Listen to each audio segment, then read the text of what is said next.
The Blue and the Grey is an okay episode of The Simpsons. This is the 13th episode of the 22nd season. It's directed by Bob Anderson and Mike B. Anderson, and this focuses on Marge realizing she has a grey hair and then making the decision to go fully grey. And I have to say, it looks quite different.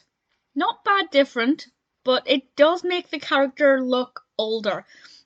Marge gets a lot of comments to that effect, and I think it's an interesting look at how society treats people when they have grey hair and treats them as if they're older just because of their hair colour. Obviously, grey hair is typically associated with getting older, but a lot of people go grey really young. It's just that most of them dye it and it's not obvious. But if hair dye suddenly stopped existing, I think we'd find a lot of relatively young people have grey hair. And I like the fact that Marge, although she didn't like the comments, she was willing to embrace it. And for a split second, and I do mean a split second, I thought, maybe I'll stop dyeing my hair. My natural hair colour is not grey yet, but it did make me think, is it worth it? And the moment that I thought that is when they were in the hair salon and the woman walked in who had natural confidence rather than confidence from a bottle. And I just thought, that's the easiest way to do it. That's how life should be. And then I quickly forgot the thought and moved on and realised that's not happening.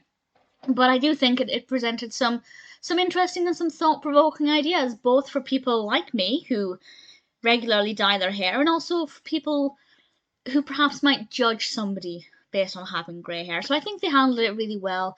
The whole, what Marge turned into when she was looking for Homer, I thought was a bit of a stereotype, but also brilliantly done. In terms of the animation, it was very effective and all of the right things happened at the right time, and it just worked really well. We have a subplot involving Homer being a wingman. Honestly, I didn't care for it. I didn't hate it as such, but I didn't find it interesting. Wingman. I just got Mr. Burns and the pilot, his wingman. I just got that. Okay, so that was interesting eventually. But aside from that, I didn't hate it. I was kind of indifferent to it. I'm not that bothered about it. But Marge's narrative I thought was pretty good and I quite liked it. Also the bit with Patty and Selma's hair colour, loved that. Just visually it was really appealing. That worked well. So it wasn't a bad episode. It was okay. I think it had some good messages and some good moments, particularly with Marge. It's never going to be my favourite episode, but at the same time, I think I'd be quite happy to watch it again.